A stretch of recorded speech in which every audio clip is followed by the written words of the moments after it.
Hello everyone, इस video में हम मूड एंड फिगर के बारे में डिटेल में स्टडी करने वाले हैं। अगर मैं आपके यूजीसी नेट जेआरएफ के एग्जामिनेशन पॉइंट ऑफ व्यू से बात करूं तो ये टॉपिक काफ़ी इंपॉर्टेंट हो जाता है, जिससे लगातार क्वेश्चन पूछे गए हैं। तो हम समझते हैं कि ये मूड और फिगर्स होता क्या है। देखिएगा, यहाँ पे मैंने एक सिंपल सा डिफिनेशन लिखा है कि it is a method to represent the notation of two statement and one conclusion.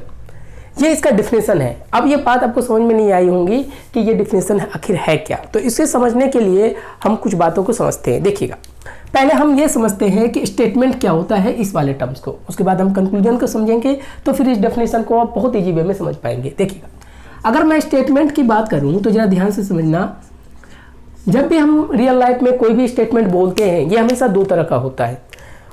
पहला स्टेटमेंट को बोला जाता है डायरेक्ट स्टेटमेंट और दूसरे को बोला जाता है इनडायरेक्ट।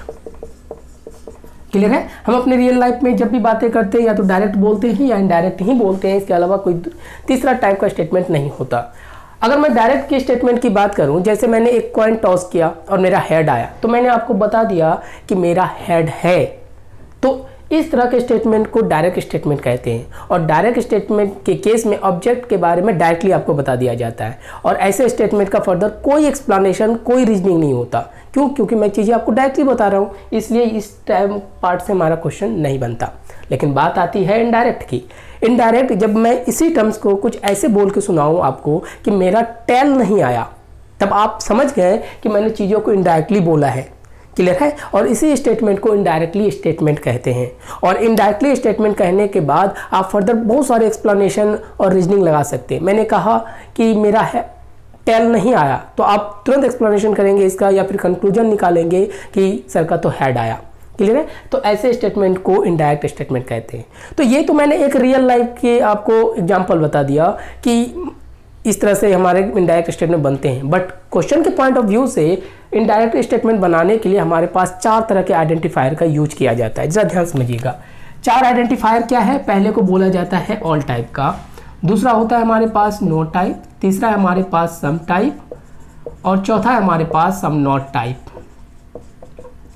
क्लियर है? यानी क्वेश्चन में अगर मुझे कोई स्टेटमेंट इनडायरेक्ट बनाना हो तो हम ये चार तरह के आइडेंटिफायर्स का यूज कर सकते हैं। फॉर एग्जांपल, जैसे मैं अगर ऑल से ही क्वेश्चन, सम से ही क्वेश्चन बना लूँ, जैसे मैं लिख दूँ कि सम बॉयज आर स्टूडेंट्स, ये मैंने लिख दिया, तो इससे आप बहुत सारी बातें फर्दर आप निकाल सकते हैं, एक्सप्लेन कर सकते हैं। सब में भी इंजीनियर, सब में भी डॉक्टर, कुछ भी कह सकते हैं। हमने कहा कि सम बॉयज आर स्टूडेंट्स, तो इसके बहुत सारे एक्सप्लेनेशन निकाल सकते हैं। तो यानी क्वेश्चन पॉइंट ऑफ व्यू से अगर ऐसे आइडेंटिफायर यूज किए जा रहे हैं स्टेटमेंट में तो ऐसे स्टेटमेंट को इनडायरेक्ट स्टेटमेंट कहते हैं। क्लियर है? अब देखिएगा, अब मैं इस इनडायरेक्ट स्टेटमेंट को, हमारे सिलेबस में कुछ नोटेशन दिया जाता है। जैसे आप पूरा ऑल ना लिख के इसके नोटेशन का यूज करेंगे, यही नोटेशन आपको इसके डिफिनेशन तक आपको पहुंचाने वाला है। देखिएगा, ऑल के नोटेशन को ए से रिप्रेजेंट करते हैं, इसे ई से कहते हैं, इसे ओ से कहते हैं, इसे आई से कहते हैं और इसे ओ से कहते हैं। बात समझ में आया कि स्टेटमेंट में इनडायरेक्ट स्टेटमेंट का हमें यूज करना है। हमारे सिलेबस पॉइंट ऑफ व्यू से इनडायरेक्ट स्टेटमेंट लिखने के लिए ये चार आइडेंटिफायर का यूज किया जाता है। जहाँ पर भी ये चार आइडेंटिफायर आपको दिखे, इट मीन्स ये इनडायरेक्टली स्टेटमेंट है। और उसको रिप्रेजेंट नोटेशन के टर्म्स में ए, ऑल को ए, ई, आई, ओ को से रिप्रेजेंट करते हैं। इतना हमारे स्टेटमेंट के लिए यहाँ जानना जरूरी था। ठीक है? फर्दर इसके बारे में मैं आपको जब सेलोजिज्म बढ़ाऊंगा तो वहाँ पे इसके बारे में डिटेल में बताऊंगा। इसके किस फीचर्स होते हैं, किसके पॉजिटिव नेगेटिव टर्म्स होते हैं, तो वो वहाँ की बात है। अब आइए, हमने स्टेटमेंट को समझ लिया। अब सेकंड टर्म्स हम कंक्लूजन को समझते हैं। जरा ध्यान से समझिएगा। अगर मैं कंक्लूजन की बात करूँ, जिसे आप हिंदी में निष्कर्ष कहते हैं। क्लियर? देखिएगा, ऑल्दो मैंने अभी आपको एक एग्जांपल दिया था कि मेरा टेल नहीं आया, तो आपको समझ में आ गया था कि सर का हेड है, तो ऐसे ही टर्म्स को निकालना कंक्लूजन कहते हैं। लेकिन हमारे सिलेबस में कंक्लूजन निकालने के लिए आपको इन चार आइडेंटिफायर से मिनिमम दो स्टेटमेंट की जरूरत पड़ती है।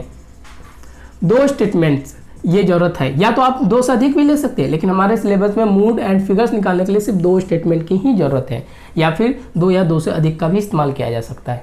क्लियर है? अब चूंकि यहाँ पे किसी भी दो स्टेटमेंट से आप कंक्लूजन निकाल सकते हैं, लेकिन अगर मैं एक एग्जांपल ले लूँ, जैसे देखिएगा कंक्लूजन निकालने के लिए हमें दो स्टेटमेंट चाहिए। जैसे मैं यहाँ पे पहला स्टेटमेंट ले लेता हूँ, कोई सी भी आइडेंटिफायर से मैंने ले लिया ऑल एक्स इज वाई, एक स्टेटमेंट है। दूसरा स्टेटमेंट मैंने लिख दिया कि और आप किसी से भी ले सकते हैं, मैंने ऑल से ही बना दिया ऑल वाई इज जेड। बात समझ में आया? क्योंकि कंक्लूजन निकालने के लिए मोड्स एंड फिगर में मिनिमम 2 स्टेटमेंट की जरूरत होना ही होना है, इसके बगैर आप नहीं बना सकते। और फर्दर जब आप सैलोजिज्म देखेंगे तो उस केस में आपको 2 से अधिक स्टेटमेंट दिया जाएगा, बट इस केस में सिर्फ और सिर्फ 2 स्टेटमेंट चाहिए। मैंने 2 स्टेटमेंट ले लिया। अब देखिएगा यहीं पे सैलोजिज्म का यूज किया जाता है जिसको न्याय निगमन कहते हैं। वो कहता है कि अगर 2 स्टेटमेंट होगा तो अगर मैं इसके कंक्लूजन की बात करूं तो ऑल प्लस ऑल से टोटल 7 टाइप्स के कंक्लूजन निकलते हैं। अब ये क्या है, मैंने कहा जब मैं आने वाली वीडियो में इसके बारे में डिटेल में बताऊंगा तो आपको बता दूंगा कि ऑल प्लस ऑल के मैक्सिमम 7 टाइप्स के, विदाउट पॉसिबिलिटी 7 टाइप्स के हमारे पास कंक्लूजन निकलते हैं। अब आपको ये कंक्लूजन क्या होगा ये सैलोजिज्म का काम है, लेकिन इस केस में आपको उसको सोचने की जरूरत नहीं है। एग्जामिनर आपको एक कंक्लूजन पहले से ही लिख के दे देगा। क्लियर है? जैसे मैंने यहाँ लिख दिया, यानी ये 7 टाइप में से ही कोई एक है, आउट ऑफ 7 में से ही एक कंक्लूजन है यहाँ पर। क्लियर है? हाँ, अब ये 7 कंक्लूजन हम फर्दर देखेंगे इस वाले टॉपिक में। देखिएगा अब हमारे पास 3 टर्म्स होंगे, यानी मूड निकालने के लिए हमारे पास 2 स्टेटमेंट एक कंक्लूजन एग्जामिनर पहले से बना के देगा। अब मूड क्या कहता है जरा ध्यान से देखिएगा। मूड को इसीलिए मैंने लिखा है कि it is a method to represent the notation of 2 statement. 2 statement है एंड 1 कंक्लूजन। अब नोटेशन क्या कहता है, अब देखिएगा ए का नोटेशन क्या है, ए, तो आप इसको ए लिख दीजिए। फिर तो दूसरा स्टेटमेंट भी ए ही है, ऑल ही है, तो यहाँ कुछ भी हो सकता है, बट एग्जाम्पल के तौर पे मैंने ऑल का ही लिया तो इसका भी नोटेशन क्या है, ए। और थर्ड कंक्लूजन क्या है, मैंने क्या कहा 2 स्टेटमेंट एंड 1 कंक्लूजन, इसका भी नोटेशन क्या है, ए। तो इस केस में अगर मैं मूड की बात करूं तो आपका मूड हो जाएगा ए ए ए। क्लियर है? अब आपको डेफिनेशन समझ में आ गई। यही कहता है it is a method to represent the notation. Notation को रिप्रेजेंट करने का एक तरीका है, या फिर विधि बोल सकते हैं, या फिर आर्गुमेंट भी बोल सकते हैं। किसका? तो जिसके लिए 2 स्टेटमेंट आपको क्वेश्चन में दिया जाएगा एंड 1 कंक्लूजन का, और इस फॉर्म में लिखना मूड कहलाता है। फिर आप बोलेंगे सर फिगर क्या हुआ? अगर मैं फिगर्स की बात करूं, देखिएगा इस केस में अगर मैं फिगर्स की बात करता हूं तो फिगर रिप्रेजेंट करता है कॉमन टर्म्स के पोजीशन को। यहां देखना, कॉमन टर्म्स का जो पोजीशन है, अभी हम आने वाले वीडियो में फिगर के बारे में समझेंगे, बट यहां पर भी क्योंकि ये डिफिनेशन दोनों के लिए, मूड एंड फिगर के लिए, तो मैं फिगर को थोड़ा सा यहां समझा देता हूं।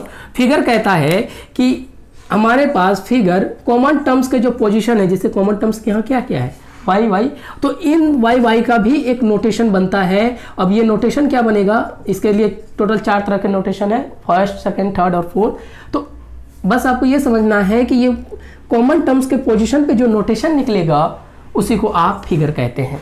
क्लियर है? ऑल्दो मैं इसके बारे में डिटेल में बताऊंगा, बस इतनी सी बात समझना है कि फिगर के लिए भी आपके पास 2 स्टेटमेंट और 1 कंक्लूजन होना जरूरी है। जहां पे मूड तीनों का इंडिविजुअली आपके पास नोटेशन डाल के कंबाइंड फॉर्म में रिप्रेजेंट करता है, वहीं फिगर इसके कॉमन टर्म्स के पोजीशन के अकॉर्डिंग क्या नोटेशन होगा उसको फिगर कहते हैं। क्लियर हो गया? तो ये मैंने आपको डेफिनेशन पूरी तरह समझा दिया। लेकिन यहाँ पे मैंने तो मूड को डायरेक्टली लिख दिया ए ए ए, लेकिन यहाँ पे मूड लिखने का कुछ तरीका होता है। आप डायरेक्टली ए नहीं लिख सकते। इसके लिए हमें इस इक्वेशन को, यानी क्वेश्चन का पार्ट हमारे पास इस तरह से होता है, इस इक्वेशन को हमें एक स्टैंडर्ड फॉर्म में लिखना पड़ता है। देखिएगा अब मैं आपको बताऊं कि स्टैंडर्ड फॉर्म क्या होता है, क्योंकि आपने यहाँ पर, मैंने यहाँ पर डायरेक्टली आपको समझाने के लिए सबका नोटेशन ए डाल दिया। अगर ये सम का होता तो मैं कुछ और लिख देता, यहाँ पे सम नोट का होता तो ओ लिख देता, यहाँ आई लिख देता, तो इसी तरह। लेकिन जब भी हमारे पास इस तरह के क्वेश्चन होते हैं तो पहला स्टैंडर्ड फॉर्म में इसे अरेंज करना कंपलसरी होता है। अगर जब तक ये स्टैंडर्ड फॉर्म में अरेंज नहीं हो तो आप डायरेक्टली नोटेशन नहीं लिख सकते। अब बात आ गई सर ये स्टैंडर्ड फॉर्म है क्या, तो इसे समझते हैं। देखिएगा ऑल्दो ये टॉपिक काफ़ी ईजी है, अभी मैं डिटेल में एक्सप्लेन कर रहा हूँ, उसके बाद मैं आपको ट्रिक बता दूंगा कि इसको देख के आंसर बन जाएगा। देखिएगा अब स्टैंडर्ड फॉर्म क्या कहता है, तो इसके लिए मैं कोई एक स्टेटमेंट ले लेता हूँ। जैसे मैं ले लूँ all x is Z. Standard form को समझने के लिए हमें ये डायग्राम समझना पड़ेगा। उसके लिए मैंने एक स्टेटमेंट लिया ऑल एक्स इज जेड। जरा ध्यान से समझना, इस वाले पार्ट्स को आइडेंटिफायर बोलते हैं।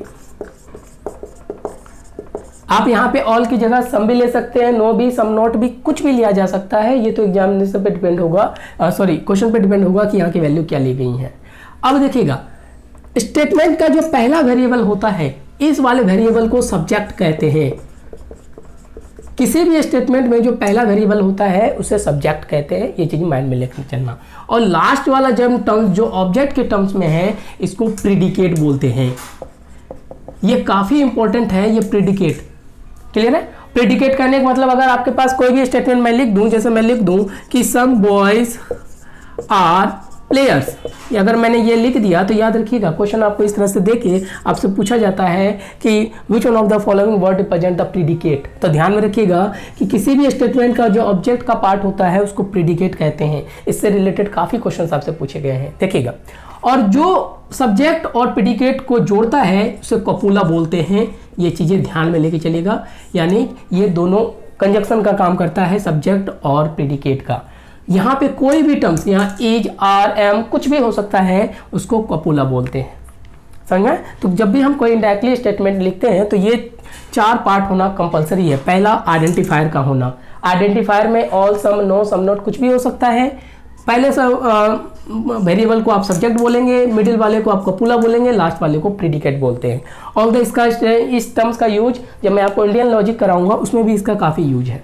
क्लियर है? ये चीज़ें हमने क्यों जाना, उसके लिए, क्योंकि हमें स्टैंडर्ड फॉर्म को समझना है, इसलिए पहले मैंने स्टेटमेंट के पूरे पार्ट को रिप्रेजेंट कराया। अब आइए, स्टैंडर्ड फॉर्म को बनाने के लिए हमें स्टेटमेंट्स के बीच जो हमारे पास ये 3 क्वेश्चन है, इसका कुछ टर्म्स होते हैं, उसी टर्म्स को हमें समझना है। देखिएगा जरा, टर्म्स हमारे पास 3 तरह के होते हैं, माइनर, मेजर और मिडिल टर्म्स।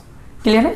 अब देखिएगा, जब हम माइनर टर्म्स की बात करें, इसके लिए हम कंक्लूजन स्टेटमेंट का इस्तेमाल करते हैं। हमारे पास ये वाला क्वेश्चन है, ठीक है। इसके लिए हम जब भी हम माइनर टर्म्स निकालेंगे हमेशा कंक्लूजन वाले स्टेटमेंट का यूज करते हैं। और तो मैंने कहा है कि ट्रिक बताऊंगा, पहले से ध्यान से समझ लीजिए कि हम कंक्लूजन वाले को स्टेटमेंट उठाते हैं इस केज में।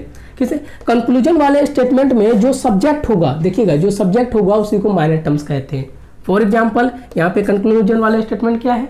कोई भी क्वेश्चन होगा तो 2 स्टेटमेंट एक कंक्लूजन तो होगा, आप कंक्लूजन वाले पार्ट को उठाएंगे। यहाँ पे मैंने उठा लिया ऑल एक्स इज जेड, तो इसमें जो एक्स है ये माइनर टर्म्स को रिप्रेजेंट करता है। बात समझ में आ गया? और ये एक्स आपको माइनर टर्म्स हो गया कंक्लूजन के स्टेटमेंट के। याद रखना, स्टेटमेंट से नहीं लेना, कंक्लूजन वाले पार्ट से। अब ध्यान से देखिएगा, ये काफ़ी इंपॉर्टेंट है कि जो माइनर टर्म्स होता है ये एक्स, इससे माइनर टर्म्स को यहाँ पे एक सेकेंड वर्ड पक्षा के रूप में भी बोला जाता है, पक्ष के रूप में। बड़े काफ़ी इंपॉर्टेंट है ये वाला पॉइंट, इससे काफ़ी क्वेश्चन रिलेटेड है। और दो इसके बारे में डिटेल में स्टडी इंडियन लॉजिक में करेंगे, जहाँ हम अनुमाना की बात करेंगे तो वहाँ पर भी पक्षा के बारे में बात करना है।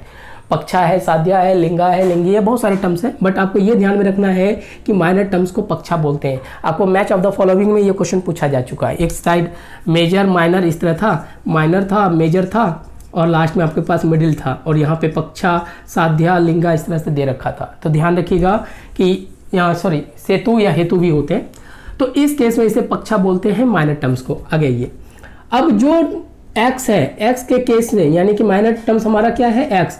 अब एक्स से जो स्टेटमेंट बनता है, यानी जिस स्टेटमेंट में आपको एक्स नजर आता है उसी को माइनर स्टेटमेंट कहते हैं। फॉर एग्जांपल, अब यहाँ देखिएगा, इन दोनों स्टेटमेंट में एक्स किस में नजर आया? ऊपर वाले में, क्योंकि मिडिल टर्म्स की बात हम नहीं कर रहे, हम माइनर टर्म्स की बात कर रहे हैं, तो ये वाला टर्म्स हमारे पास माइनर स्टेटमेंट होगा। ये आपको ध्यान में रखना है। क्लियर है? देखिएगा आगे आइए, इस केस में सेकंड बात करें मेजर टर्म्स की, तो मेजर टर्म्स को कंक्लूजन स्टेटमेंट से भी निकाला जाता है। ये वाला स्टेटमेंट का हम वापस यूज करेंगे, तो मैंने यहाँ लिख दिया ऑल एक्स इज जेड। तो इस केस में जो प्रीडिकेट का पार्ट होगा, मैंने क्या कहा, ऑब्जेक्ट वाला पार्ट प्रीडिकेट होता है, तो इसे ही मेजर टर्म्स बोलते हैं। बात समझ में आ गया? यानी प्रीडिकेट को ही मेजर टर्म्स कहते हैं और मेजर टर्म्स को साध्या बोलते हैं। ये चीज़ें आपको ध्यान में रखना है। और मेजर टर्म जेड, जिस 2 स्टेटमेंट में से जिसमें जेड नजर आएगा उसी को आप मेजर स्टेटमेंट बोलेंगे दिए गए स्टेटमेंट में से। यहाँ देखना जेड किस में, इस वाले में, तो इसको आप मेजर स्टेटमेंट बोलेंगे। क्लियर है? तो ये देखना 2 स्टेटमेंट हमने आइडेंटिफाई किया। अब तीसरे मिडिल टर्म्स देखिएगा। मिडिल टर्म्स निकालने के लिए हम स्टेटमेंट्स का यूज करते हैं। माइनर और मेजर के लिए हम कंक्लूजन का इस्तेमाल करेंगे, और मिडिल टर्म्स निकालने के लिए जो हमारे पास 2 स्टेटमेंट दिया गया है उसकी बात करेंगे। उसमें जो कॉमन पॉइंट होगा, जो 2 स्टेटमेंट यही है, इनमें जो कॉमन पॉइंट है यही 2 है, वाई वाई, और इसी को बोलते हैं आप कॉमन टर्म्स या फिर मिडिल टर्म्स। और इसे अगर मैं साध्य इसे पक्षा हेतु साध्य बोलो, इसे हेतु बोलते हैं। अब ये हेतु क्या है मैं आपको बताऊंगा डिटेल में, तो बस आपको ये ध्यान में रखना, इसे हेतु बोलते हैं। हेतु मतलब एज एग्जाम्पल आप ले सकते हैं सेतु, मतलब कि किसी दो स्टेटमेंट के बीच में पुल का काम करना, समझ में आया? तो इसे हेतु बोलते हैं। इसमें कॉमन टर्म्स हमारे पास वाई हो जाएगा, और यही वाई को यहाँ पे मिडिल टर्म्स बोला जाता है। अब मैंने ये टर्म्स क्यों बताई हैं, इसका यूज अब होगा, देखिएगा।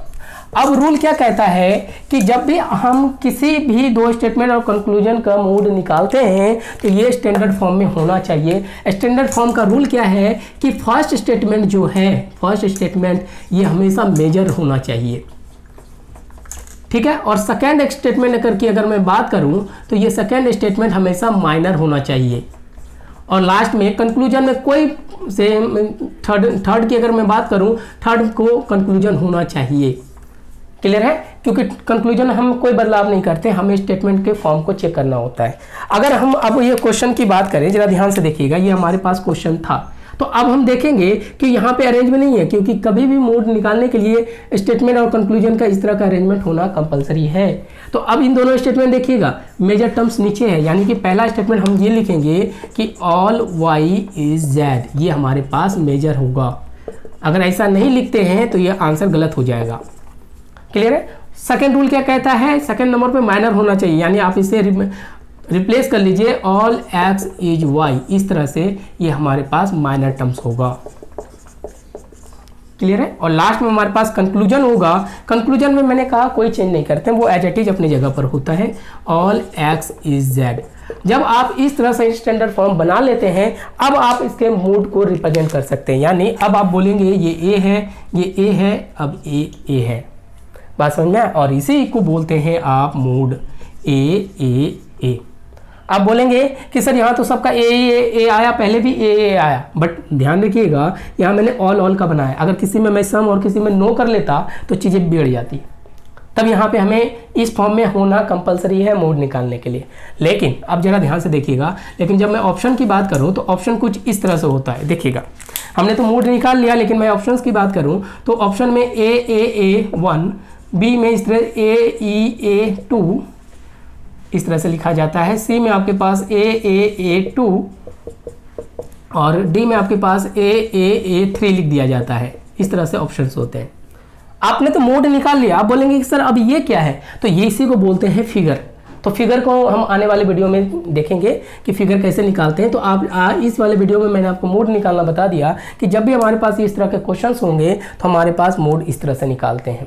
क्लियर है? फिगर के हम बाद में डिटेल में चर्चा करेंगे, लेकिन अभी म्यूट से रिलेटेड एक दो क्वेश्चन भी देख लेते हैं, क्योंकि ये तो मैंने पूरा एक्सप्लेनेशन करके बताया, लेकिन अब कुछ एग्जामिनेशन पॉइंट ऑफ व्यू से कैसे बनाते हैं वो देखिएगा। अब मैं ट्रिक बताने वाला हूँ, देखिएगा। देखना, अगर मैं यहाँ पे कोई क्वेश्चन ले लेता हूँ, नॉर्मली मैं प्रैक्टिकल क्वेश्चन लेता हूँ, फिर कमेंट वीडियो में मैं आपको प्रीवियस वाले ईयर के भी सारे क्वेश्चंस करा दूंगा मूड से रिलेटेड। देखिएगा, अगर मैं यहाँ पे स्टेटमेंट लेता हूँ कि सम एक्स इज वाई, मैंने यहाँ एक्स वाई का इस्तेमाल कर रहा हूँ, आप कोई भी वेरिएबल ले सकते हो, स्टूडेंट, प्लेयर, डॉक्टर, इंजीनियर, जो मर्जी हो।